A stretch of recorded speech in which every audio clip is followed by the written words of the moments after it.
Gritos de Gaia, Francis J. Pozo, episodio 3, Ecos de la Tierra Fragmentada. Capítulo 11. El peso de la sangre y la rabia. El polvo de Chamberí aún cubría sus ropas y se pegaba al sudor de sus frentes. En la penumbra del túnel de drenaje, iluminado solo por la luz de emergencia parpadeante del escáner de Marcos, la manada se lamió las heridas. Declan, con el rostro pálido como la cera, se había inmovilizado el brazo roto atándolo al pecho con el cinturón de su chaqueta. Elena, apoyada contra la pared curva de ladrillo, se presionaba el vientre ensangrentado. Su metabolismo sobrenatural ya estaba cerrando las heridas de las garras, pero el veneno espiritual de los danzantes la hacía sudar frío. Nadie hablaba de Kangi, aún no. El dolor era un nudo demasiado apretado en la garganta. Pero el silencio no duró mucho. Fue roto por un gemido agudo, casi animal, que rebotó en las paredes del túnel. Venía de Leo. El niño madrileño estaba de rodillas en el fango, agarrándose la cabeza. Su máscara de papel maché yacía tirada en el agua sucia, ya no lloraba. Sus lágrimas se habían secado, evaporadas por una fiebre antinatural que irradiaba de su cuerpo. Quema... Jadeó Leo clavando las uñas en el barro. Me quema por dentro. Mateo, el chico rata, retrocedió instintivamente, chocando contra Aisha. Todos los niños sentían la resonancia. Sus propios espíritus vibraban como cuerdas de guitarra a punto de romperse. «Elena, Declan, haced algo», gritó Marcos tosiendo mientras trasteaba con su radio de onda corta agrietada para asegurarse de que no los seguían. «El crío va a entrar en frenesí. Es el primer cambio». La anatomía de Leo empezó a fallar. Su mandíbula se dislocó con un chasquido espantoso, alargándose milímetros antes de volver a encajarse brutalmente. Sus ojos, habitualmente marrones, brillaban ahora con un amarillo iridiscente, inyectados en sangre. Un gruñido sordo, demasiado profundo para pulmones humanos, hizo vibrar el agua estancada a su alrededor. La rabia, la furia primordial que Gaia otorgó a sus defensores para combatir al Wyrm, había sido detonada por el trauma de ver morir a Kangi, y en un cuerpo humano de 12 años, esa energía era una bomba nuclear sin contenedor. Elena se separó de la pared, ignorando su propio dolor. Caminó hacia Leo con pasos pesados y sin previo aviso, lo agarró por el cuello de la camisa y lo estampó contra la pared de ladrillo. ¡Suéltame!, rugió Leo. Su voz se superpuso con el gruñido de un depredador inmenso. Lanzó un zarpazo ciego. Sus uñas, ahora gruesas y afiladas como cuchillos, rasgaron la mejilla de la furia negra. Elena no parpadeó. La sangre manó de su rostro, pero su agarre fue de hierro. «Mírame, cachorro», ordenó Elena, su voz resonando con una autoridad cortante y glacial. «Si dejas que el fuego te consuma ahora, morirás. O peor, te convertirás en un monstruo ciego. ¿Es eso lo que quieres? ¿Quieres terminar como esos bastardos de la ira de Fenrir?» El nombre de la antigua camada de Fenris flotó en el aire viciado como un insulto tóxico. ¿Crees que tu rabia te hace especial? Continuó Elena, acercando su rostro al de Leo, obligándole a ver el amarillo de sus propios ojos lobunos. Hay manadas enteras de supuestos lobos puros ahí arriba, marchando con antorchas por las capitales de Europa y América. Han dejado que la rabia les pudra el cerebro. Cazan a inmigrantes, matan a Otrosfera y le hacen el trabajo sucio a Pentex creyendo que están limpiando el mundo. Son perros rabiosos al servicio del Wyrm. Si pierdes el control, no serás el guardián de Gaia, serás su verdugo. El cuerpo de Leo convulsionaba. El dolor de la transformación a medias lo estaba destrozando. No puedo pararlo. Sollozó el niño, la furia y el terror luchando en su garganta. No tienes que pararlo, intervino Declan.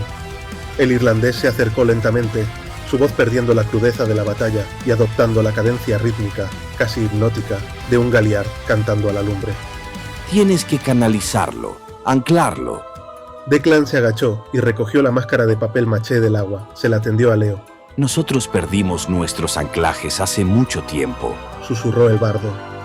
Pero vosotros los construisteis. Vuestras máscaras no son disfraces, Leo. Son vuestro tótem. Son la promesa que le hicisteis a la Madre Tierra antes siquiera de saber su nombre. Con manos temblorosas y deformadas, Leo tomó la máscara. Póntela, ordenó Declan suavemente. En el momento en que el cartón mojado tocó el rostro del niño, Leo soltó un aullido ahogado. Cerró los ojos. Declan empezó a tararear una vieja melodía de caza celta, una vibración baja que resonaba con el latido del corazón del niño. Poco a poco, los huesos de Leo dejaron de crujir, la temperatura del túnel descendió, el pelaje áspero que había empezado a brotar en sus antebrazos se retrajo. Cuando Leo abrió los ojos, detrás de las cuencas grises de la máscara, el amarillo furioso había sido reemplazado por una calma agotada, profunda y melancólica. Aisha, Kenji y los demás niños, que habían estado al borde de sus propios colapsos por la empatía espiritual, exhalaron al unísono, dejándose caer al suelo. Habían sobrevivido a su primer contacto con el abismo de su propia alma. Marcos suspiró, recostándose contra una tubería. Su escáner de radio, que había estado rastreando frecuencias policiales y corporativas para buscar rutas seguras, escupió un fragmento de estática y luego la voz nítida de un presentador de noticias internacionales. Chat. Imágenes exclusivas desde el despacho oval. El presidente ha firmado esta madrugada la orden ejecutiva que moviliza a las fuerzas de control fronterizo en las principales áreas metropolitanas. Fuentes internas afirman que el mandatario, que mostró temblores erráticos y marcas severas de necrosis en sus manos durante la rueda de prensa, ha roto unilateralmente los pactos de no agresión y extracción de recursos con Canadá y Groenlandia. Marcos apagó la radio de un manotazo. Hijos de puta. Masculló el morador del cristal. El viejo está podrido hasta la médula. Pentex ya no esconde a sus marionetas. Y esas patrullas fronterizas no buscan humanos indocumentados. Están cazando a nuestra parentela y a cualquier fera que asome la cabeza. El mundo entero se está yendo al infierno, mientras nosotros estamos en el fondo de una alcantarilla. Entonces empezaremos a subir. Dijo Elena, limpiándose la sangre de la mejilla. Kanji no murió para que nos escondiéramos de nuevo. A 1000 kilómetros de allí, el viento aullaba como un alma en pena, chocando contra los escarpados acantilados de la Costa da Morte, en Galicia. El océano Atlántico era un muro de oscuridad líquida y espuma blanca que devoraba las rocas. En el borde mismo del abismo, en el porche de una pequeña casita de piedra azotada por la salitre, Stilna Mar estaba de pie. Se caló la capucha de su sudadera de tejido grueso que llegaba hasta las rodillas en sentido de duelo. Sintió el temblor en la red espiritual, sintió el colapso de la piedra en Chamberí. Sintió el alma antigua de Kangi disolverse y fundirse con la tierra, volviendo al ciclo. Y un segundo después sintió el chispazo de fuego verde, la rabia del niño lobo, encendiéndose y luego siendo domada en la oscuridad de las alcantarillas de Madrid. Un ronroneo profundo que vibraba en dos planos de existencia a la vez lo sacó de su trance. A sus pies, frotándose contra sus botas de cuero, estaba Ciri. No era un gato normal, era un fragmento espiritual puro de la tribu Bastet, un ser hecho de pelaje de sombra y ojos de topacio fundido. Steel la había rescatado de las calles de Granada años atrás, justo antes de que los vertidos químicos de Endron y la podredumbre del Wyrm consumieran las raíces espirituales de la ciudad andaluza. Ciri miró al horizonte y soltó un maullido bajo, un sonido que sonaba como cristales rompiéndose. «Lo sé, pequeña», murmuró Steel, agachándose para acariciar el lomo inmaterial de la felina. Su mano no la atravesó. La magia del bardo y el amor de Gaia la hacían sólida para él. Han pagado el diezmo de sangre. El chamán ha caído, pero los cachorros han superado la primera prueba. La rabia no los ha consumido. Steel miró hacia el sur, hacia la lejana y asfixiada Madrid. El tablero está listo. Es hora de que dejen de huir. Es hora de que empiecen a cazar. Capítulo 12. El espejo de cristal y óxido. El agua estancada del túnel de drenaje les llegaba a los tobillos. Apestaba a amoníaco y a desesperación, pero para la vieja Rosa era el camino a casa. No podemos seguir en el plano físico, gruñó la anciana roehuesos, sacudiéndose el polvo de Chamberí de su raído abrigo. Silas y su manada de engendros están enterrados, pero Pentex enviará a los equipos de limpieza. Con sus escáneres térmicos y drones de la tejedora nos acorralarán antes de que lleguemos a la M30. Rosa tiene razón, asintió Marcos, guardando su inútil escáner de radio en la mochila. Necesitamos desaparecer del radar por completo, y necesitamos un lugar donde estos cachorros puedan aprender a respirar sin incendiar la ciudad con su rabia. Necesitamos un túmulo. Elena frunció el ceño, presionando su herida aún sangrante. Los túmulos están cerrados, Marcos. Los ancianos sellaron las puertas desde la Umbra en 2020 para que el virus y la telaraña no entraran. Y sin Kangi, ¿quién va a abrir el camino? El rito de cruzar requiere una conexión espiritual profunda. Declan miró a los niños, que los observaban en silencio, sus rostros aún pálidos por el trauma reciente. El irlandés esbozó una media sonrisa cansada. No tenemos a nuestro chamán, pero tenemos a la propia Madre Tierra encapsulada en 10 críos de instituto. Ellos son la llave. Declan se arrodilló junto a un charco ancho y profundo de agua de alcantarilla, donde el líquido oscuro actuaba como un espejo negro y turbio. Escuchadme bien, cachorros, dijo el bardo Fiana. Este mundo en el que estáis de pie, con sus edificios de hormigón, sus facturas, sus corporaciones y sus presidentes genocidas, es solo la mitad de la realidad. La otra mitad es el espíritu de las cosas, el reflejo. Nosotros lo llamamos la umbra. Chloe, la niña cuervo, ladeó la cabeza. ¿Es como la nube? ¿Como el servidor donde se guarda todo? Algo así, pajarito, Sonrió Marcos. pero con menos cortafuegos y más monstruos con tentáculos. La barrera entre los dos mundos se llama la celosía. Explicó Elena, acercándose al charco. La tejedora la ha engrosado durante el último siglo con apatía, asfalto y escepticismo. Pero vosotros tenéis la luz pura. Poneos las máscaras. Mirad vuestro reflejo en el agua, y cuando veáis lo que realmente sois, empujad. Los 10 niños obedecieron. Se ajustaron sus tótems de cartón, cuero y plumas. Se asomaron al borde del charco. Al principio solo vieron oscuridad. Pero entonces, Kenji, el chico oso, dejó escapar un suspiro. Detrás de él, Aisha siseó suavemente. En el agua ya no se reflejaban niños con sudaderas sucias. Se reflejaba un oso inmenso de pelaje estelar, un leopardo negro de ojos esmeralda, un lobo gris de tamaño colosal. El aire en el túnel empezó a vibrar. Un olor a ozono puro reemplazó el hedor de las cloacas. Ahora, Ordenó Declan, sus ojos brillando. entrad. Leo extendió la mano y tocó la superficie del charco. No hubo salpicaduras. Su mano simplemente atravesó el agua como si fuera una membrana de gelatina fría.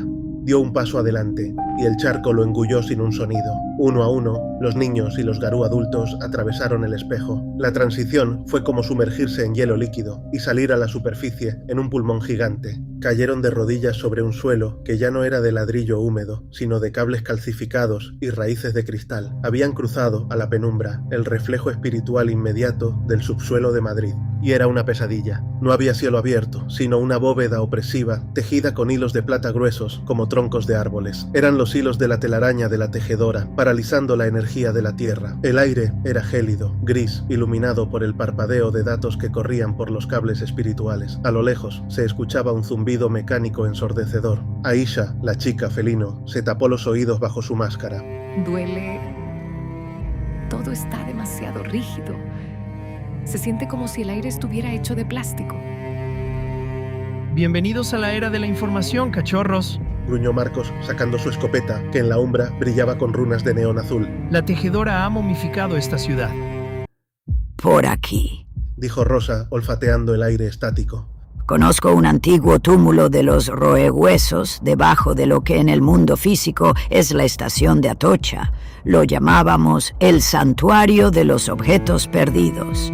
Si podemos reactivarlo, sus defensas nos ocultarán de Pentex. Avanzaron por el laberinto de cristal y cables petrificados. Ocasionalmente veían los ecos espirituales de los humanos de la superficie, almas grises y encorvadas, caminando en bucle, con los ojos pegados a rectángulos brillantes, sus teléfonos, sin interactuar, atrapados en rutinas estériles. Era una visión desoladora de la humanidad. Tras una hora de marcha tensa, llegaron a una inmensa caverna esférica. En el centro había una montaña de chatarra espiritual, relojes rotos, paraguas oxidados, juguetes viejos y billetes de tren descoloridos. Pero todo estaba cubierto por una espesa capa de resina cristalina. El túmulo estaba muerto, petrificado, y no estaba solo. Descendiendo lentamente de la bóveda de telarañas, como enormes gotas de rocío mortal, aparecieron las arañas del patrón. No eran arácnidos biológicos, eran construcciones geométricas del tamaño de todoterrenos, hechas de cristal pulido, acero y luz azul pulsante. Tenían docenas de patas afiladas como bisturís y sus múltiples ojos eran lentes de cámara sin alma. Eran el programa antivirus de la tejedora, encargado de cristalizar cualquier anomalía que amenazara el orden estático. Y para la tejedora, los espíritus puros de Gaia eran el peor de los virus.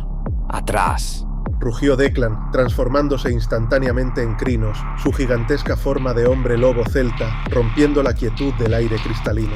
Elena se unió a él, sus garras cortando el espacio físico y espiritual a la vez. Marcos empezó a disparar cartuchos de lógica corrompida, intentando saturar el código de las arañas, pero las arañas del patrón no sentían dolor ni rabia, operaban con fría precisión matemática. Una de ellas disparó un hilo de seda brillante que envolvió a Declan por la cintura, calcificándose al instante y atrapándolo contra el suelo. Otra bloqueó los escopetazos de Marcos con un escudo de fuerza hexagonal. Rosa aulló, mordiendo una de las patas de acero, pero el metal era casi indestructible en este dominio. No podemos romper su patrón. Gritó Marcos, esquivando una estocada letal de otra araña. Están demasiado vinculadas a la red principal. Chloe, la niña cuervo, miraba la escena desde detrás de una duna de relojes rotos. Su mente volaba a 1000 por hora. No veía monstruos físicos, veía líneas de código, flujos de energía, secretos. ¡No les golpeéis en las patas! Gritó Chloe, señalando la estructura de la telaraña gigante. La montaña de chatarra. Ese es el corazón del túmulo.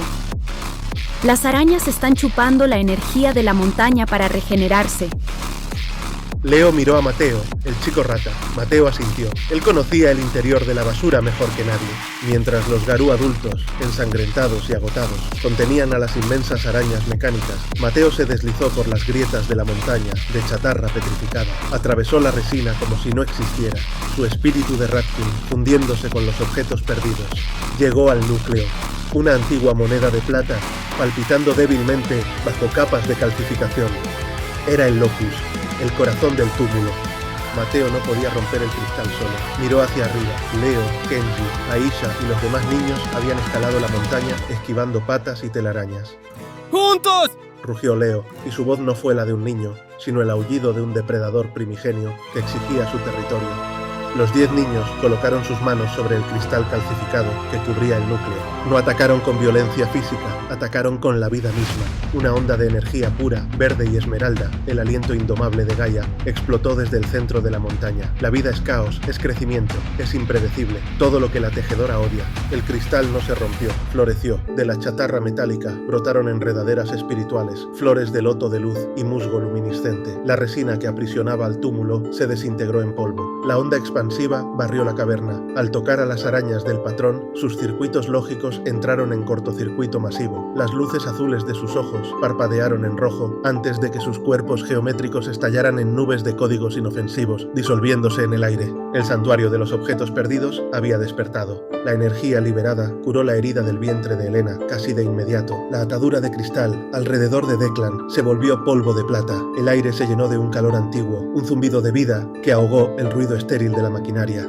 Los niños cayeron exhaustos sobre la montaña de chatarra, ahora recubierta de un césped espiritual suave y brillante. Habían reclamado su primer territorio en el mundo invisible. Marcos se acercó al núcleo, asombrado, observando cómo el túmulo latía con fuerza, invisible para la red de Pentex y aislado de los servidores de la tejedora. Lo habéis conseguido, cachorros. Susurró el morador del cristal, sentándose junto a ellos. Tenemos un bastión. Desde la lejana Costa da Morte, Stil Namarv sonrió levemente. El primer faro de resistencia había sido encendido, pero en el mundo de tinieblas, la luz siempre atrae a las sombras más largas. Arriba, en el mundo físico, las garras de la ira de Fenrir y las corporaciones apenas comenzaban a cerrarse. Interludio 4. Ecos de la Tierra Fragmentada. El santuario de los objetos perdidos latía con una calidez que los niños no habían sentido desde que se pusieron sus máscaras por primera vez. Aquí, en la umbra purificada, no eran bichos raros de internet ni presas de caza, eran semillas. Mientras Marcos y Declan montan un perímetro de seguridad con fetiches de plata y Elena vigila la celosía, los recuerdos de los cachorros más silenciosos flotan en la resina del aire. Sven, avatar del ciervo. El príncipe del invierno. Sven tiene 13 años, el pelo rubio casi blanco y la complexión de un atleta olímpico en miniatura.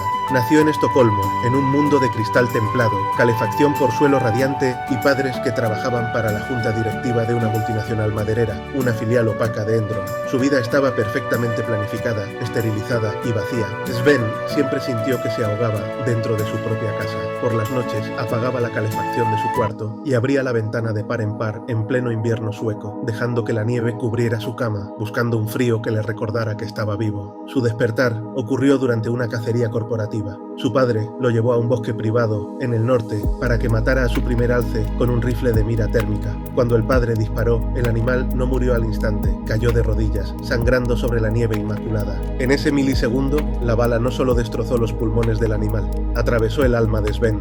El niño cayó al suelo, escupiendo sangre fantasma, sintiendo el dolor del bosque talado, de los ríos envenenados por las papeleras, de la naturaleza convertida en un simple recurso. Cuando Sven se levantó, sus ojos humanos habían desaparecido. Eran estanques negros y profundos. Arrancó unas ramas afiladas de un pino caído, se las ató a la cabeza con alambre, a modo de cuernos, y emitió un bramido ensordecedor que hizo que los perros de caza huyeran aullando de terror.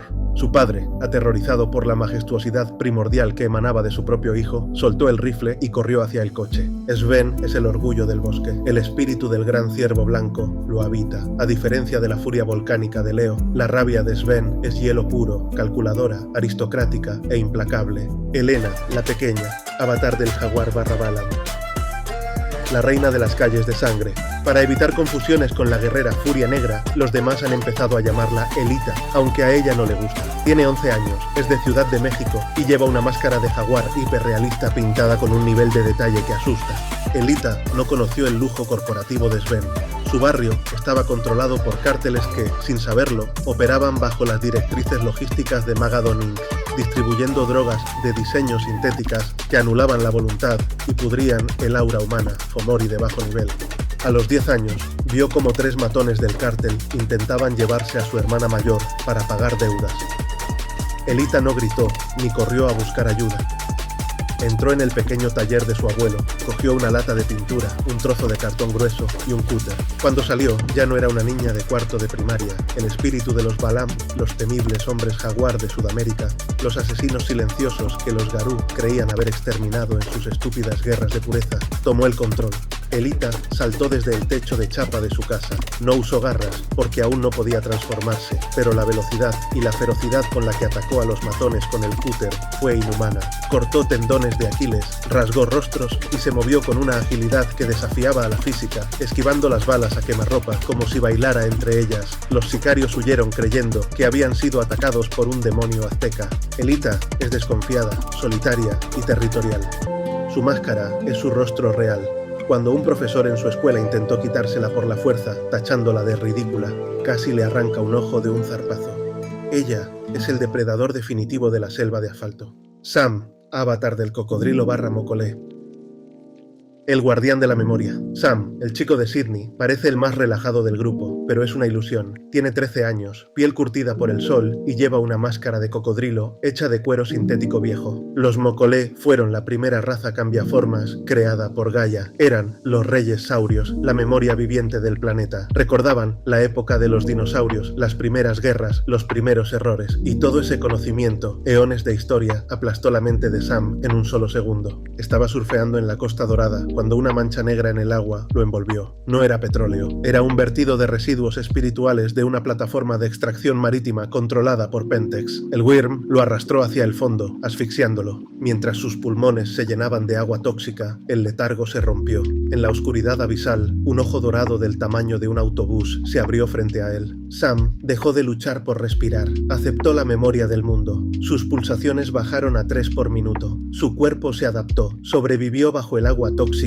durante 3 horas, asimilando verdades que volverían loco a cualquier adulto. Cuando finalmente caminó hacia la orilla, saliendo del mar en la oscuridad de la noche, su mirada tenía el peso de 1.000.000 de años. Sam apenas habla, es lento para enfadarse, paciente como un reptil tomando el sol en una roca, pero Declan y Rosa saben, con solo mirarlo, que si la rabia de Sam llega a destallar, la destrucción que causará será de proporciones bíblicas. Él es el dragón dormido del grupo. Capítulo 13. El primer aullido de la nueva era. El santuario de los objetos perdidos respiraba con ellos. La montaña de chatarra, ahora cubierta de musgo luminiscente, y enredaderas de plata pura, emanaba una luz esmeralda que pintaba de esperanza los rostros cansados del grupo. Estaban a salvo de los drones de la tejedora y del ácido de Pentex. Por ahora, Declan, canto de sangre, se puso en pie. Su brazo dislocado ya estaba en su sitio, aunque la piel aún mostraba los hematomas violáceos de la regeneración forzada. Como Galliard, era su deber abrir la asamblea. No había tambores de piel ni cuernos de guerra tradicionales. Declan cogió un tubo de acero hueco del suelo y lo golpeó rítmicamente contra un riel de tren petrificado. Clang, clang, clang. El sonido metálico resonó en la bóveda de cristal, llamando al orden a los espíritus menores que empezaban a asomarse tímidamente por las grietas. Hace 14 años que no asisto a un Mut. Empezó Declan, su voz profunda llenando la caverna. El último terminó en sangre y exilio, pero hoy, en las raíces de este mundo enfermo, la madre ha vuelto a reunirnos. Declan miró al suelo, donde había depositado una pluma de águila y un puñado de tierra, los únicos elementos que Marcos había podido salvar del chamán Uctena antes de que la estación colapsara. Abrimos este círculo en el nombre de Gaia y vertemos la primera lágrima por Kanji Ojo de Tormenta. La voz de Declan tembló una fracción de segundo, pero se endureció de inmediato. Él compró nuestro aliento con el suyo, que la piedra lo abrace y que su espíritu case eternamente en los cotos de casa del verano. Por Ojo de Tormenta, repitió Elena, bajando la cabeza. Por el viejo indio, murmuró Rosa frotándose los ojos nublados. Los niños, en un silencio reverencial, repitieron el nombre. Habían conocido al chamán apenas unas horas, pero su sacrificio había grabado su alma en las de ellos.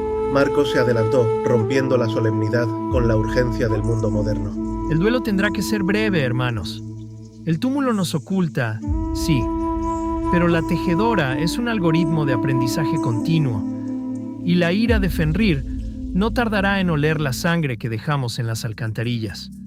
Estos críos necesitan aprender a morder antes de que el Wyrm nos encuentre. La vieja Rosa asintió y se acercó a los cachorros. Sus manos, nudosas y sucias, se posaron en los hombros de Mateo, la rata, y Nadia, el búho. No sois humanos con poderes, cachorros. Sois espíritus encarnados, y todo en este lado de la celosía tiene un espíritu. Marcos, enséñales a atar. El morador del cristal sacó de su mochila el teléfono móvil destripado que Chloe, la niña cuervo, había estado usando como escáner. Luego atrapó al vuelo a un pequeño espíritu de la electricidad que revoloteaba cerca, parecido a una chispa azul. Esto es un fetiche, explicó Marcos, canalizando su gnosis, energía espiritual, en sus manos. Es un objeto físico, donde un espíritu acepta residir para prestarte su poder. En el pasado usábamos hachas y collares de dientes. Hoy nos adaptamos. Con un destello cegador, Marcos forzó a la chispa azul a entrar en la placa base del teléfono. El aparato cobró vida de inmediato, su pantalla brillando con runas incomprensibles en lugar de iconos de aplicaciones. Se lo devolvió a Chloe. El cuervo es el espía de Gaia. Con esto, pajarito, podrás interceptar cualquier comunicación de la red de Pentex o de la policía corporativa en un radio de 20 kilómetros sin necesidad de satélites. Eres nuestros ojos. Chloe asintió, sus ojos oscuros brillando detrás de su máscara de plumas. Elena se situó frente a Elita, la niña jaguar, y a Isha, la niña gato. Las furias negras y los Bastet nunca se habían llevado especialmente bien en el pasado, pero la guerra hace extraños compañeros de cama. Vosotras no necesitáis aparatos, les dijo la guerrera espartana. Sois depredadoras de emboscada. Vuestra fuerza no está en la rabia ciega, sino en el enfoque. La gnosis es frialdad. Es afilar vuestra alma hasta que corte la realidad. Elena levantó su mano y sin transformarse físicamente, sus uñas brillaron con una luz negra, afilada como obsidiana. Lanzó un zarpazo al aire y la roca sólida a 3 metros de distancia se partió en dos. Aprended a proyectar a la bestia antes de cambiar de forma. Si lo hacéis, la telaraña no os verá venir. Mientras los mentores impartían instrucciones vitales, Leo, el niño de la máscara de lobo, permanecía de pie en el centro del claro iluminado. Sentía el peso de las miradas de los demás niños. Él había sido el primero en casi ceder a la rabia. Declan se acercó a él, apoyando una pesada mano en su hombro. Toda manada necesita un alfa, Leo. Nosotros... Declan señaló a los otros 4 veteranos. Somos herramientas oxidadas, escudos para que vosotros crezcáis. pero vosotros sois el futuro. Alguien tiene que liderar a esta nueva generación. Leo miró su máscara de papel maché sostenida en sus manos, luego miró a Kenji, cuya fuerza física era inmensa, a Sam, cuya paciencia era milenaria, a Elita, letal y rápida. Yo no soy más fuerte que Kenji, dijo Leo, su voz de preadolescente cargada con una gravedad impropia de su edad. ni más listo que Chloe. Pero la rabia que sentí ahí fuera, sentí que quería protegeros a todos. A todos. Se puso la máscara. Sus ojos se volvieron de un ámbar brillante y profundo. Si vamos a hacer una manada, no dejaremos a nadie atrás. Nunca. Los demás niños se pusieron en pie. No hubo juramentos formales, ni cortes en las palmas de las manos. Fue una alineación de espíritus. Las presencias del lobo, el oso, el cuervo, el jaguar, la rata y los demás tótems se entrelazaron en el aire de la caverna, formando un ecosistema espiritual perfecto que no se había visto en milenios. La nueva manada había nacido, pero el momento de triunfo fue interrumpido brutalmente. El túmulo entero tembló. No fue un colapso físico, sino una sacudida espiritual. El charco de agua negra, que había servido como portal de entrada a la umbra, empezó a hervir, emitiendo un humo rojo y espeso.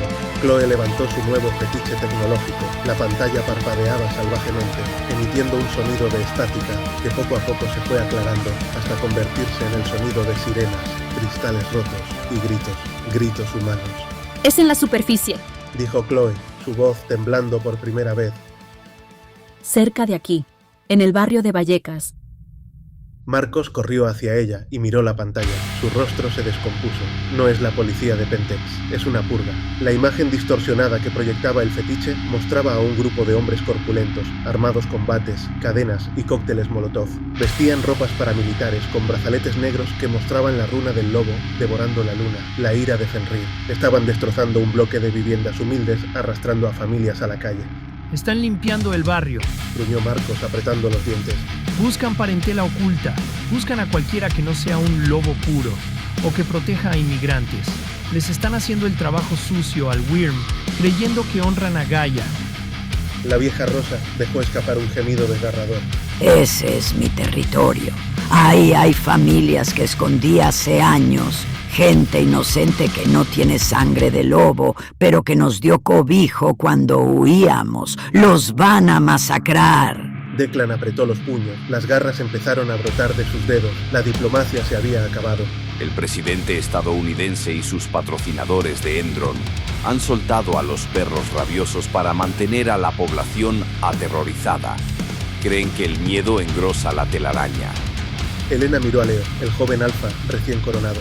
Aquí abajo estamos a salvo, cachorro. Si salimos, nos enfrentaremos a Garus adultos, fanáticos entrenados para matar, con la policía haciendo la vista gorda. Es tu decisión. ¿Nos escondemos y sobrevivimos o salimos y morimos luchando?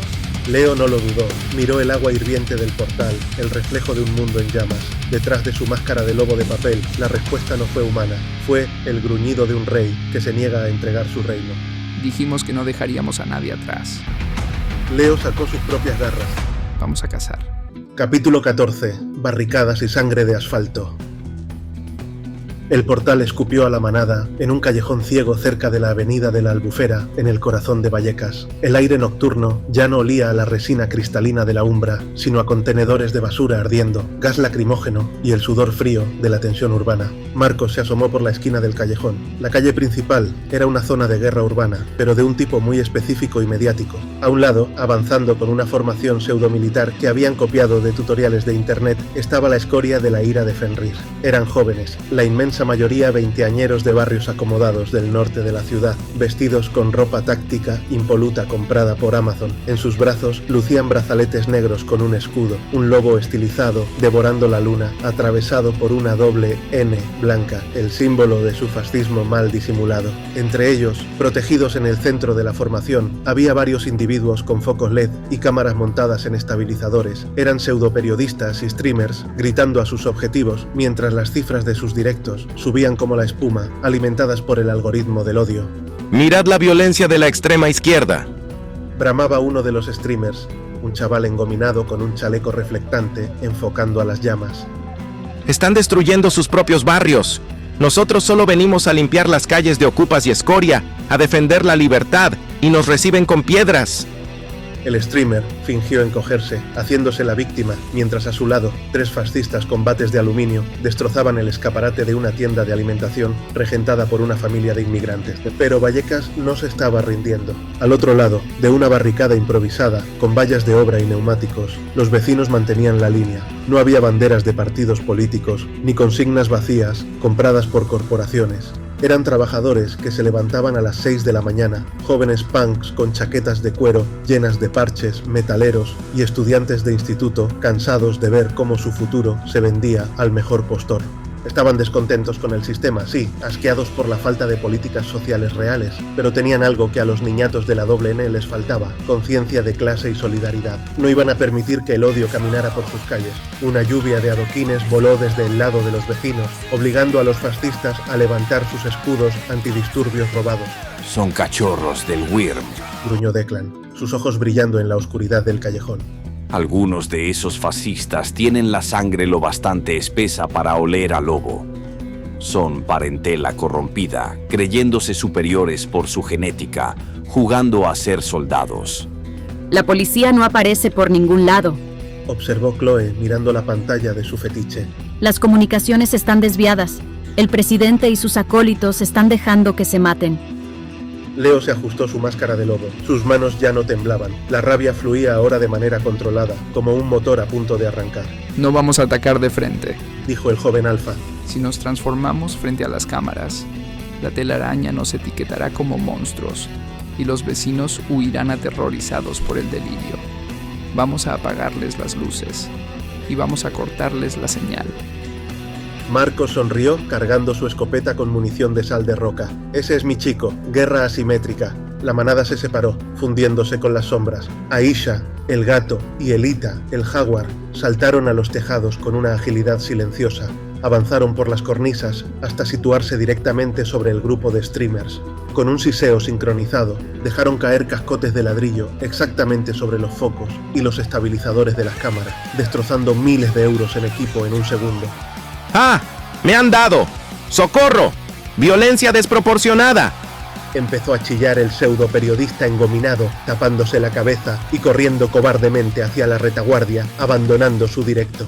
Sin las cámaras, la valentía de los fascistas empezó a flaquear. Ese fue el momento de la infantería pesada. Kenji, el chico oso, salió de un portal lateral y embistió contra el flanco de la N.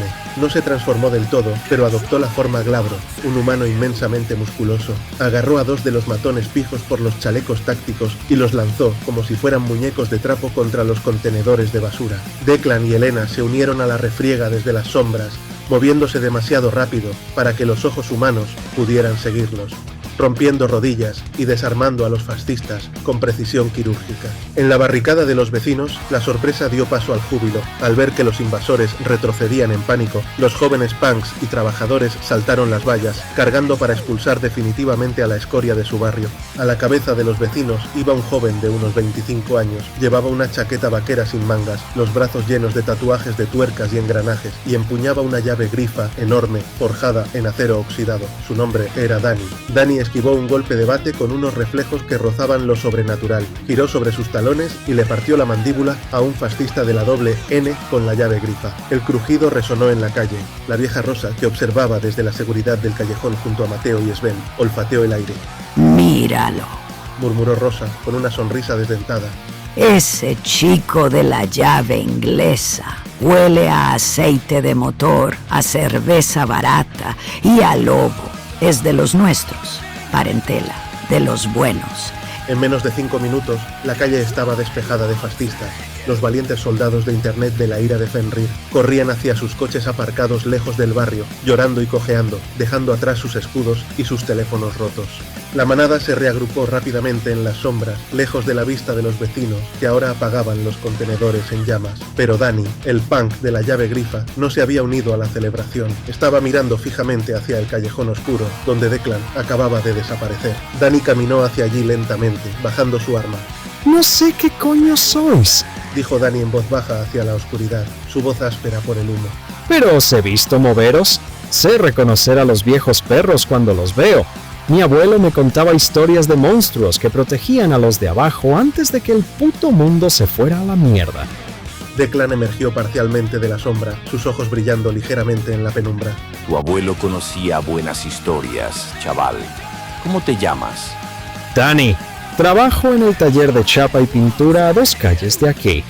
Tenemos las persianas bajadas. Si necesitáis limpiar la sangre o esconder a los críos, seguidme. La brújula rota.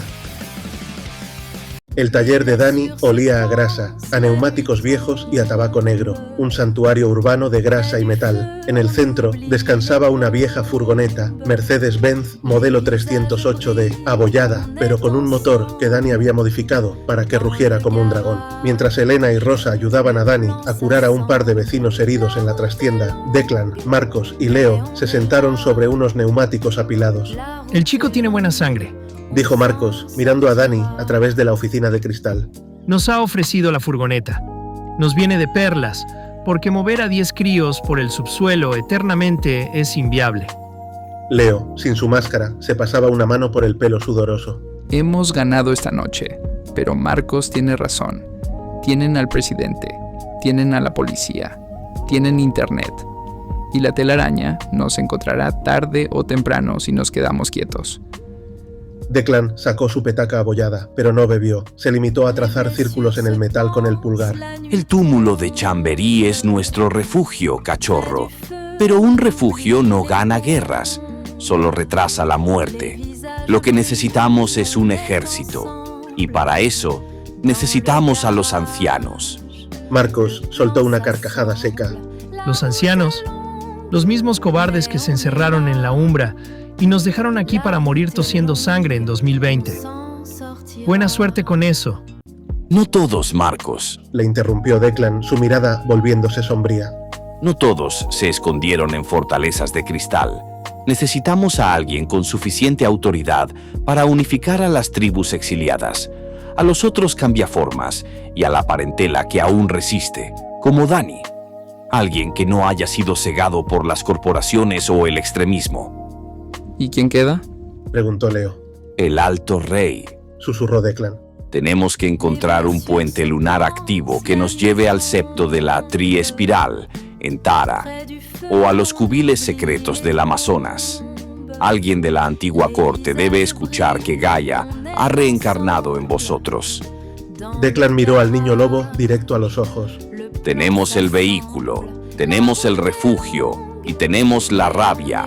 Ahora necesitamos un mapa para encontrar a los altos reyes perdidos en la tormenta.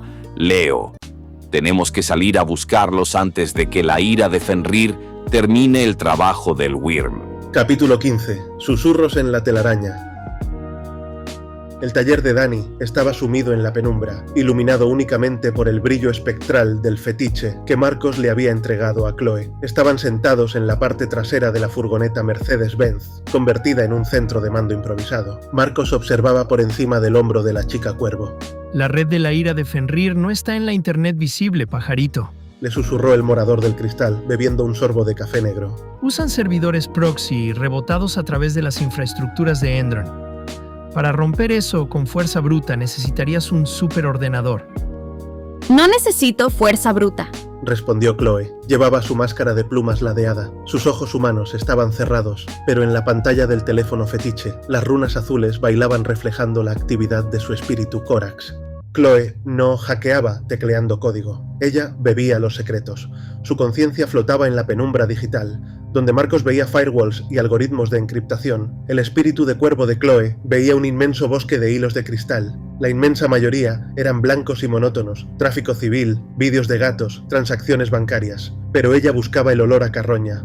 Lo tengo, dijo Chloe de repente. Sus dedos volaron sobre la pantalla agrietada. Un hilo de datos rojo y negro. Apesta a sangre seca y a supremacismo barato. Es un canal de comunicaciones encriptado de la patrulla de la N que expulsamos de Vallecas. La pantalla del móvil parpadeó y el audio codificado se tradujo a través de la magia del espíritu eléctrico atrapado en el dispositivo. Una voz ronca y arrogante llenó la furgoneta. Repito, el sector sur es un desastre. Los vecinos se han levantado, pero hemos asegurado el paquete principal. El viejo Chucho no ha aguantado el interrogatorio, pero sigue respirando. Otra voz, más fría, metálica, que hizo que a Marcos se le erizara el vello de los brazos, respondió: ¡Excelente! El presidente y los directivos de Magadon estarán complacidos. Si ese guardián de las sendas sabe dónde están los puentes lunares hacia los Altos Reyes, lo extraeremos. Preparad al viejo para el traslado a la planta de procesamiento cárnico en San Fernando de Henares. ¡Que el Wyrm devore su silencio! La comunicación se cortó con un crujido estático. Chloe abrió los ojos, jadeando levemente por el esfuerzo espiritual. Tienen a un guardián, un anciano. Declan, que estaba afilando un cuchillo de caza en la puerta del taller, se puso en pie de un salto. Un guardián de las sendas. Son los eruditos Garú que custodiaban los mapas de los túmulos antes de la caída. Si tienen a uno vivo, es nuestra brújula hacia los Altos Reyes. Y lo tienen encerrado en un matadero industrial a las afueras. Gruñó Helena, cruzándose de brazos. Un complejo de Magadon Inc.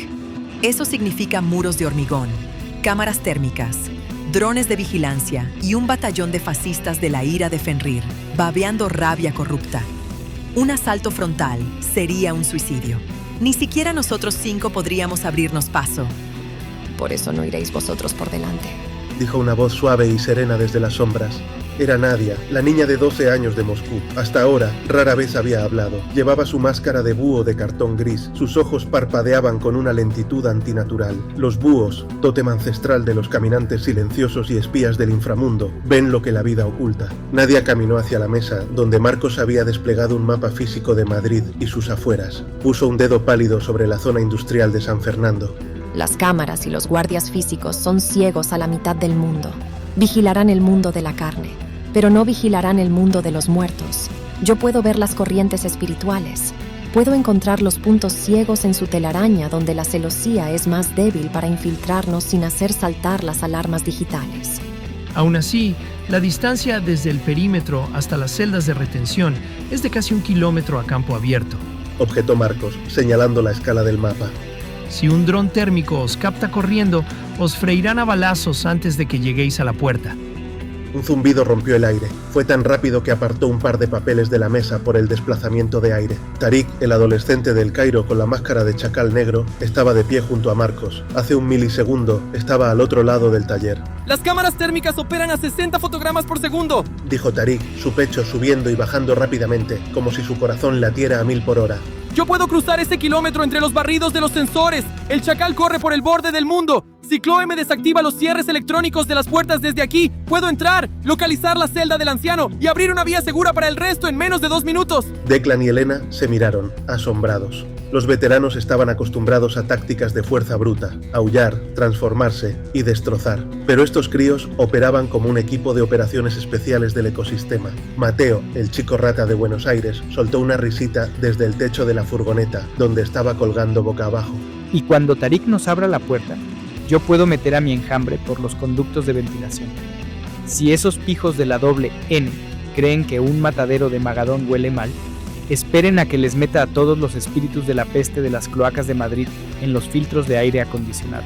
Saldrán corriendo y vomitando sangre antes de que puedan desenfundar. Leo se adelantó y miró a los veteranos. Se ajustó la máscara de lobo. Chloe nos guía por la red. Nadia nos guía por las sombras. Tariq rompe el perímetro. Mateo incapacita a las defensas internas. Y entonces, Elita, Aisha, Kenji, Sam y yo entramos con vosotros a por el guardián. El joven Alfa puso un dedo sobre el matadero en el mapa. Vosotros dijisteis que éramos la última jugada de Gaia. Dejadnos jugar. La vieja Rosa, apoyada en su bastón de chatarra, soltó una carcajada ronca que terminó en un ataque de tos. Por los huesos de mis ancestros, me gustan estos cachorros. Tienen más estrategia en el meñique que todos los alfas de Europa juntos. Declan asintió lentamente, sintiendo un profundo orgullo. De acuerdo. Dani conducirá la furgoneta hasta el límite del polígono industrial. Entraremos a vuestra manera. Pero escuchadme bien. Los fascistas de la ira de Fenrir son peligrosos, pero Magadón y la tejedora son letales. Si el plan falla y os veis superados, huís. El alfa marca la retirada y todos obedecen. ¿Entendido? Los niños asintieron al unísono. Danny, el mecánico, salió de la oficina secándose las manos llenas de grasa con un trapo. He llenado el depósito y le he cambiado las matrículas a la furgo por unas robadas y le he puesto unas planchas de acero balístico en las puertas traseras, por si la fiesta se pone fea. La fiesta siempre se pone fea, chico. Sonrió Marcos, cargando su escopeta de sal y plata. Vámonos al matadero. La route est longue, mais on est là. La route est longue, on s'en sortira. Hija del asfalto y la pirámide, en mis venas ruge la deidad. Soy Elita, la que impone la ley. En la jungla de neón yo soy la virrey. Con garras de jaguar, rompiendo el control. Soy la sombra y la luz, dueña de mi rol. Con el poder del nahual.